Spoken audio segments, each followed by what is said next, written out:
So as they say in Kalidasa's plays, the third act is supposed to be most absorbing. So I hope this is the third one, right? Of course, the section is different. Though that is also important. So I hope we make this interesting. Right from the beginning, I think, are we different than the rest? Is the context different? I think we talked about construct in the morning. Do we have something else to offer? And this is what I'll conclude by doing that. So it may take time, so I'll request Varadraj to show me a yellow card or a red card. Okay, so we have a hoary past. And one philosopher has said that science without history is like man without memory. Really, if you don't have memory, we just don't exist. And therefore, it's extremely important that we know our history so that we know what we are, right?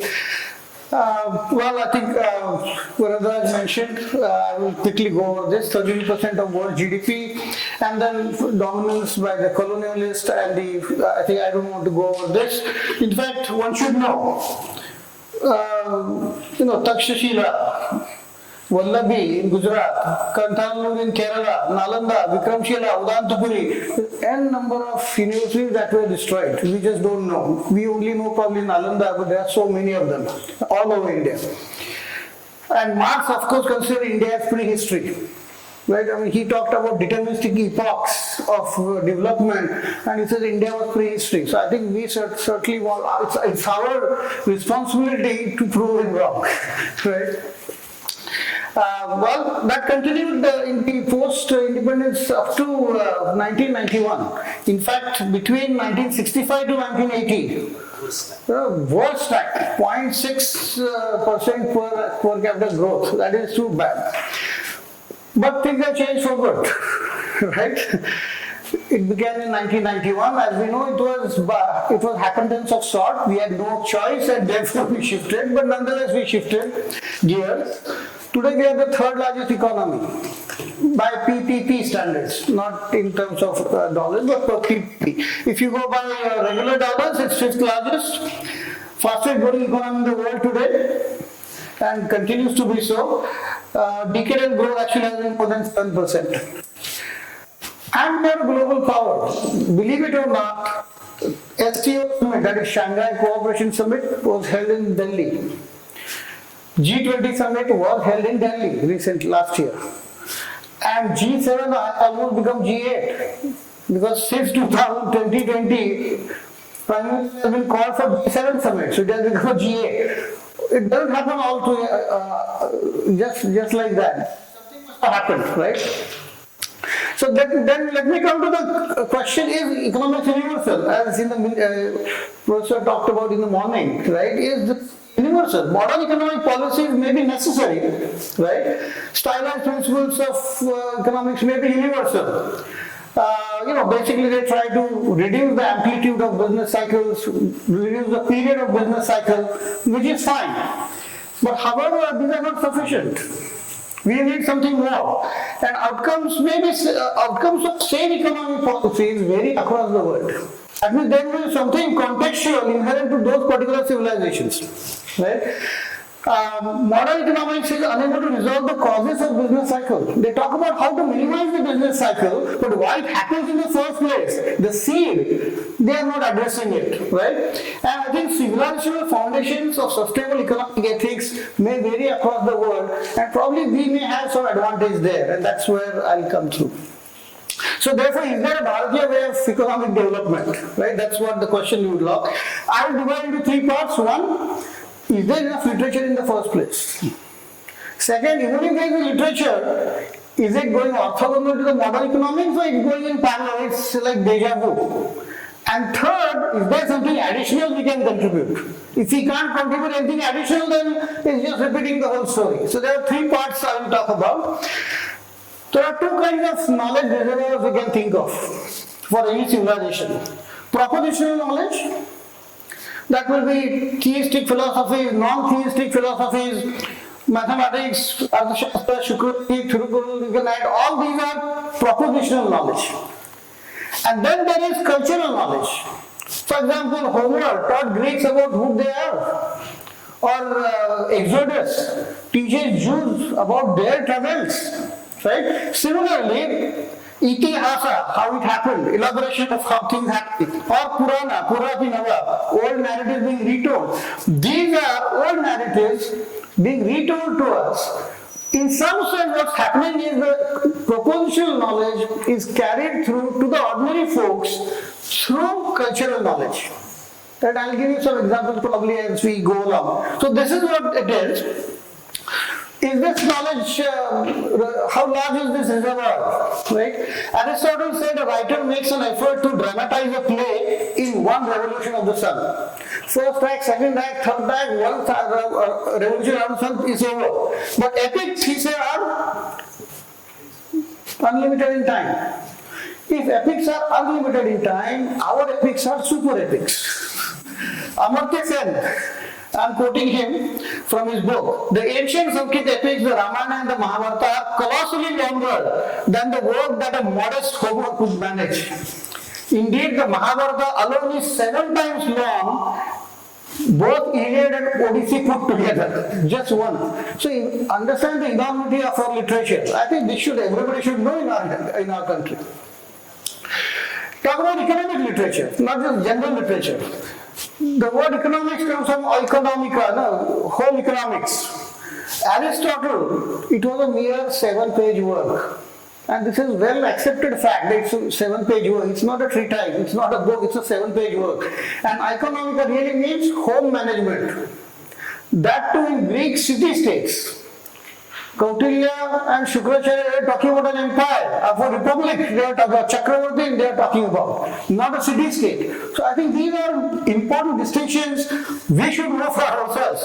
And then of course there are many treatises, Arthashastra, Shukraniti, then in Mahabharata, Ramayana, especially Sabha Parva in Mahabharata or Shanti Parva in Mahabharata. There are passages after passages which will speak like what Keynes is talking about. So I'll give you some examples of that. And of course there are some examples from Vedas, Upanishads and quite a few more. Frank Knight from University of Chicago, he reviewed Schumpeter's book, The History of Economic Analysis. And he wrote the fact that how come Indian subcontinent was never mentioned in this analysis. In fact, I studied undergraduate, many of you economics graduates would be there. In undergraduate, we had a course on history of economic thought. We started with Jewish tradition, Christian tradition, scholastics, mercantilists, and as if we did exist. In young mind, this is what we learn. So maybe later, fortunately, when there was a Sanskrit scholar, a lot of books at home, you feel like doing something later on, right? So that, that's how I'm here today, explaining these thoughts, right? So that's what that means to be neglected. We ourselves don't know our past. Welcome. Yeah, let's go further from here as well, I guess. So let me now give you examples. Deja vu, already we knew something. Now, in economics classes, concept of welfare, we have to first start with the broader concept that we are looking at welfare of the state. Jeremy Bentham, we like a parrot. We used to memorize this. It is the greatest happiness of the greatest number that is the measure of the right and wrong. You get goosebumps, right? But you will have even more goosebumps if I give you the second example. In Garuda Purana, and I'm sure everybody knows this, in yoga, when you start yogasanas, this is what is said. Sarve Mangalam Bhuya, Sarve Santu Niramaya, Sarve Vadrani Pashantu, Ma Kaship Dukha Bhag Bhoye. This is the best example of non-denominational welfare for all people. We have thought this many millennia ago. And Jeremy Bentham is just 1776. So I think we should take a righteous pride in what our past was, right? Let me give a definition. So after once you talk about welfare in general, let's talk about definition of economics itself. Here is the Kate Raworth. She is a British economist. Latest definition of economics is, I'm sure you have, again like a parrot, we talked about many definitions. Wants are limited, unlimited, sources are limited, and alternative uses, and all that definition we talked about. Here is the latest one. An economy is like a ring donut. Human deprivation is the hole in the middle, and planetary degradation lies beyond the ring.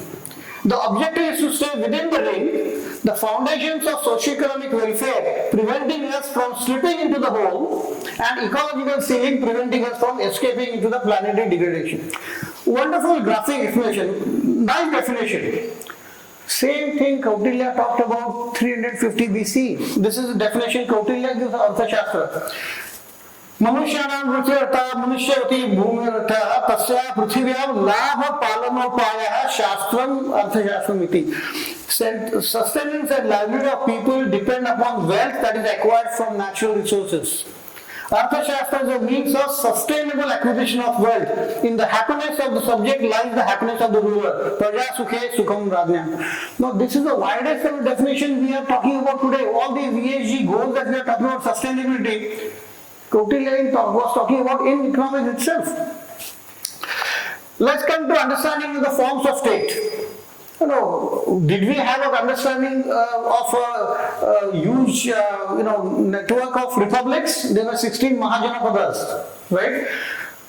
In Aitareya Brahmana, there is a shloka, and many of you, Ganesh Chaturthi is approaching. When 10 days, we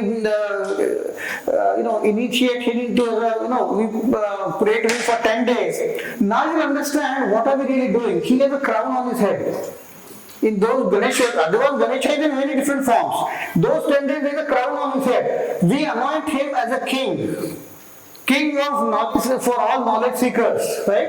And this comes from, this is the, you will, Om Swastis Ram, Rajyam, Bhojam, Swarajyam, Vairajyam, I know you Mantra Pushpanjali do it. It comes from Aitareya Brahmana. We are anointing Ganapati as a king. And where does this come from? Aitareya Brahmana, it's talking about description of different states in the Indian subcontinent. So actually, last one is Vairajyam, meaning kingless republic. So he's talking about different kinds of state. We have from West Bengal to, we have kingless, similar states today. And some description of that was there at that time as well, right? The above slogan can be considered as the world's first national anthem. To me, this sounds like Punjab or Sindh, Gujarat, Bharatiya. Samrajyam, Vairajyam, all these are districts of states, different states in the country. Getting sense of size of the economy. Did you have understanding of what size of the economy is? Today we talk about GDP. $3.5 trillion is the India's GDP. Some sense of how large is the economy. Here it is. In Shukra there is a hierarchy of revenue that decides how many small units are there in the country.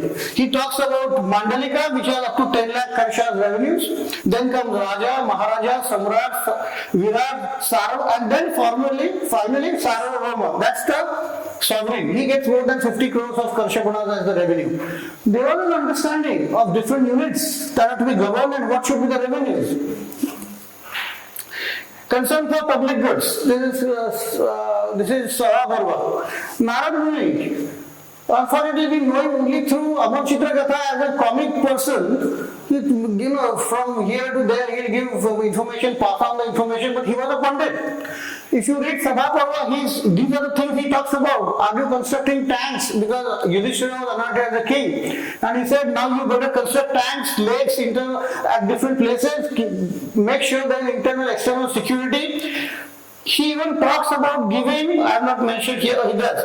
He talks about giving loans to farmers at concession rates. All this has been given in Sabhaparva description when Narada meets Yudhishthira. Avoidance of revenue deficits. Economic students here, generally a budget is coming. After the election, a new budget will come soon, right? We will be wondering, is there a revenue deficit or fiscal deficit? Narada is saying there should be no revenue deficit. He tells Yudhishthira whether or not your administrative expenses are 1/4, 1/3, at worst 1/2 of your revenues. That means rest should be spent on public works. So this is quite a mature idea, millennia ago we have been talked about, right? Kautilya and Shukra also make mention of similar things. This is my favorite on taxation. Imagine, just look at the simile given. A king should tax people just like a honeybee collects nectar from the flower.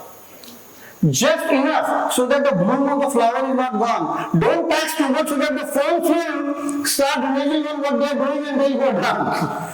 Just enough. And look at the simile. When pollination happens, there is a production in the following year. The tax that you collect, the nectar you collect is used basically for the following year as for the public goods. Very mature.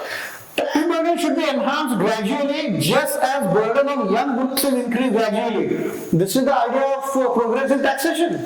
On young goods, you will not put as much burden, but as it grows young, then you are going to put making work more. That's a Laffer curve, and basically these two concepts are already talked about. Kautilya talked about only 4 tax rates, 5, 8, 10% and a custom duty of 20%. Very practical. Today in import duty, customs duty, we have so many different brackets. And as a result, the Marwadis will make sure that they go into the lower bracket. You are offering an incentive. If you just have one tax rate, there won't be this obfuscation. In fact, your tax revenue will be higher. Same story with taxation also. Come this budget, maybe we further reduce taxes to 25%. Let's hope for lower taxation. But that's the Laffer argument. If you tax little lower, people have incentive to work. And therefore you may get more tax revenue, right? And there will be less illegal activity because tax rate is less. And look again, Kalidasa here. We know Kalidas for Meghadutam. This cursed, cursed angel is sent to the earth. He is sending a message to his fiancée in Himalayas, and that black cloud, he says, please convey my, that's the, but the same Kalidas also wrote Raghuvamsham. And in Raghuvamsham, he says this black cloud is like government treasury. The way sun evaporates water and brings it in the following year in the form of dark cloud, and they rain and agriculture flourishes, king taxes people so that in the following years there will be public goods. Imagine the maturity with which Kalidasa is writing in 4th century. These ideas were very much there. We just don't know, and we have been never told in our history books or in economics books also. And compare this with Jean-Baptiste Colbert, French advisor in 17th century. Art of taxation consists in so plucking the goose as to procure the largest quantity of feathers with the least possible amount of hissing. It's exploitative in nature. Our definition is much more mature, and that is what today we are talking about, reduce the taxation so that people will not work. Let's talk about money supply. Quantity, we have heard, very economic times, Shashikant Das, thinks so, then he may be having following quantitative easing policy, money supply. Kautilya did exactly that to defeat Magadha Empire. At that time, there were 20% copper in the silver coins. He increases the percentage from 20 to 31.25. Means now there is less silver content, you can have more coins. And in addition, of course, he needed more coins. He minted lot many currencies from 100 million Karshapanas to 800 million Karshapanas to finance war against Dhananda. This is deficit financing by printing money. And I am not saying this. This is in Buddhist written Mahavagga. Vagga means Vamsha, Mahavamsha, right? That Mahavagga. Interest rates, what I was talking about, right? Panini, 700 BC, talks about daily compounding and monthly compounding. He has definitions for that. Kautilya talks about interest varying with riskiness of borrowing. He says, those traders going Dakshinapatha, this interest rate. Those going overseas, risk is much higher. So therefore interest rate is much higher. And you know what he says? The highest rate should be charged to whom? To soldiers. God knows when he will return. Risk is expected rate. So therefore charge the highest. Right? And what is the Arjuna's, how many names Arjuna has? How many others have Arjuna? Gudakesh. Dhananjaya. Why Dhananjaya? Among the 5 Pandavas, he was the one wisest in making money. That's why Dhananjaya, and look what he's telling Yudhishthira. After the war was won, Yudhishthira always, wanted to be a righteous man, so therefore he was always confused. Everybody will advise him, Bhishma, everybody. So here is Arjuna's time now. After winning the war, Yudhishthira said, no, I don't want this kingdom. My God, I have to collect taxes, then manage the money, and what should I do? He said, don't worry. And look at the simile. Just as stock of domesticated elephants is used to capture one more wild elephant, capital begets capital. Interest is nothing but wild elephant. You have a stock of existing capital we are productively using to get one more elephant. Look at this definition. I don't think any other literature anywhere in any part of the world will have such mature definition. And Aristotle considers money as barren. This is all recorded. Charging interest was considered as bad as murder by Cato the Elder. He said, how can now, Aristotle is right. Charging interest is as bad as murder. And this gets reflected in all West Asian religions. Literature, students, all who have studied The Merchant of Venice. A pound of flesh and not a drop of blood. That famous line has a dark side to it. Because Jews would collect interest from others. And that's what happened all over pulling up till Second World War. They were considered the villains. Why? Because they could charge interest from others. Among Jews they did not charge interest only, but to outsiders they could charge interest. And none other, Antonio, who was a Christian, could not have charged or given interest to anybody. Other Mohammedans, right? And therefore the Jews were the ones who could basically lend, and therefore they became the villains. Therefore, pound of flesh, you know the story, right? Portia comes in and says, you can't take only pound of flesh, you cannot take anything extra, the blood should not even drop. That's like, but that tells a story. Panini is talking about daily, monthly compounding. Dhananjaya is telling you what interest is, and these guys are saying this is as bad as murder, and it's a sin. So I think the context is extremely important. Business cycles. Why do business cycles happen? Because animal spirits are up and down. Right? Fair enough. Exogenous shocks may be there, fair enough. But aren't they due to unethical behavior? When subprime crisis occurs, then all economies get together. How should we now correct this recession? But did you address the seed of the problem? Our own MBA students changed the mortgage-backed security rating from lower to higher, and therefore the Arabs and the Chinese were buying it. And when they figured out there are foreclosures in the US, they started selling those stocks. Stock market collapsed in the US, they started taking money out from India. Here it collapses. Subprime crisis is all over the world. When America sneezes, whole world catches cold. Right? But then we always look for it's like allopathy. Look only for remedy when you are down with sickness. When you get a cancer, we'll have everything, whole technology of the world, latest one we'll try to cure. But to start with, where is the problem? That is not being addressed, right? So therefore, I'll give you more examples, right? So ancient Indian nudges are very much there. I think we could certainly use them. I'll give you one more example. Modigliani's life cycle hypothesis. He said there are three stages: student, householder, and retirement. As a student, you borrow. As a householder, you good life, save, and then retirement, you live off your savings. But today, retired people are also living good life. They go to our house. That means there is a sannyas ashram also. There is a fourth stage when live, give up. That is the time when the society needs to take care of them.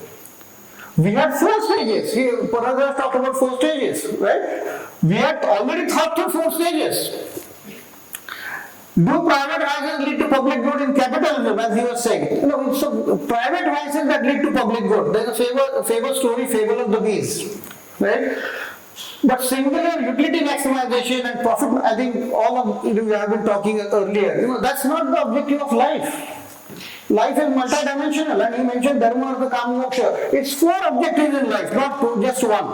Right? Shukracharya, he talks about individual should not be unit of analysis. I'll give you an example soon. In market achievement, enhancement, sustainability, we had answers. I'll give you an example now. GHG emissions, pollution in Delhi. right? Deforestation, we had addressed some such concerns. I'll give you some examples. Something for state government also. When Chief Minister, they deter not to waive the loans because naturally where would the money come from? Because rains on excessive rains or no rains, they will deter, they will be politicking. Then finally they buckle down and they waive the loan. Is there a way out of this? Shukracharya has given a way out. I'll give you an example. Government firms and workers, their relations. 5 minutes? Okay. So, are they symbiotic? Just 2 hours from here, in Nalasopara, there is a 1,500-year-old statue in Chakreshwar Mandir. If possible, we should go this evening. 2 hours from here. And it's a statue of Vishwakarma. He has 4 hands. In one hand, he has a measuring tape. In the other hand, any engineers here? Right? What do you use? What instrument do you use for measuring the level? Spirit level. Theodolite. He is holding a theodolite in one hand. I'll show you the picture. In third hand, he has a plumb bob. What is plumb bob used for? Whether the wall is vertical or not. And the fourth hand, he has a canister for some chemicals. I'll show you if you get the time, 2 minutes left. I'll just quickly go. I think I'll go, maybe there are many examples I can show that maybe afterwards I can view my slides if you want. But I'll just show the picture and you can just draw a line. Who knows, somebody will say something else, add words. Mistrust is there. We are saying, I just want that much that is deserving to me only. Right? I'm sure in Kirana stores you have read something like Riddhi, Siddhi, Shubha, Labh, Shri. There is a story in Ganesh Purana and Shiva Purana about this. Riddhi, Siddhi are 2 wives of Ganpati. And there are 3 children. They are Shubha and Labha, 2 children, 2 boys, and the sister is Santoshi. That's consumer satisfaction. You have Riddhi, which is abundance with supply, Siddhi, which is fulfillment with demand, Ganesha is the knowledge, which the manufacturer bring together, and you have 3 kids. You deserve profit, but it is an honorable profit, Shubha Labh and satisfaction of the consumer. So that's the Puranic story I was talking about, narrated how it is. I think I will, maybe last one, this is a good one and then I'll stop. Okay. This is, family should be unit of analysis, not individuals. Today what is happening in Western world? Individualistic, I think earlier speakers also talked about it. Right? What matters is me.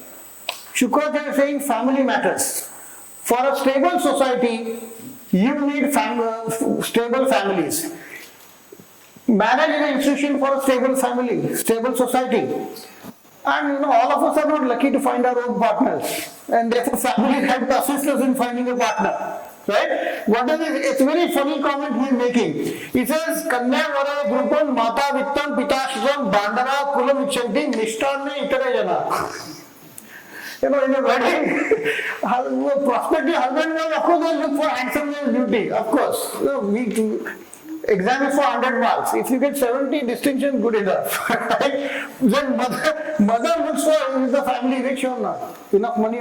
Father says, is the family knowledgeable or not? Other folks, family folks, do they match our standing? Because we have at Diwali, we have to meet. Are they of our own character or no? And finally, rest of them will come only for fun and frolic, food and frolic. Right? I think I'll stop here. We have a few more, but maybe sometime later. Thank you.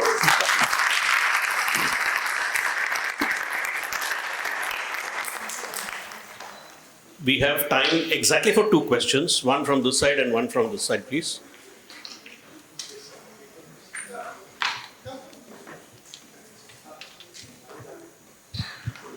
So, little technical, but replacing silver with copper, increasing the 20% to 31.5, would it be deficit funding or would it be called counterfeiting?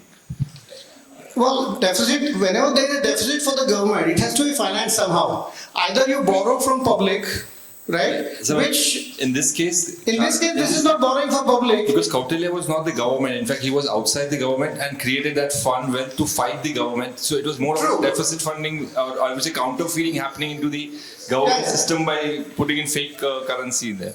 Well, let it put it this way. They started from Takshashila, right? So they conquered few places. They were there at few places Pomaga. west of Bihar. And finally they attacked. So during that interlude period, I think they printed more currency, right? So the reason why I ask this is because we always question from a Kautilyan point of view that how would you consider banking and the deficit financing system, because Kautilya nowhere points out at something like that, and there's no banking system in particular. In the modern economic system, we see deficit funding as I would say an invention in itself, which has really changed things around a lot. So that's why this question I was Yeah, particularly no, good question. So Narada's dialogue with Rishi clearly tells you that that the deficit financing is for productive purposes, right? Kautilya's objective was clear. He had to regain that whatever he had lost, and therefore he was ready to have printing of money, right? So I mean, there is no ethical element there. It's more dharmic element. So you had to do that, right? The second question, if anyone has. The same thing happening with America with debt ceiling right now. Yeah. They are printing more and their economy. True. So, but what cause they are serving? Is it ethical cause? We don't know. They are financing Ukraine and they are going higher debt. Well, one has to take a call. I request the question to be kept sharp. Interactions can be after the meeting, please. I think Indian model is more specific on prosperity model than the scarcity model, which is followed by the Western system. Why we can't do more into the prosperity model? I think that particular point is lacking in our research, because our research is mostly focused on scarcity model. So Yeah, on this point, well, economics is there because there is scarcity. Otherwise, there will be no economics.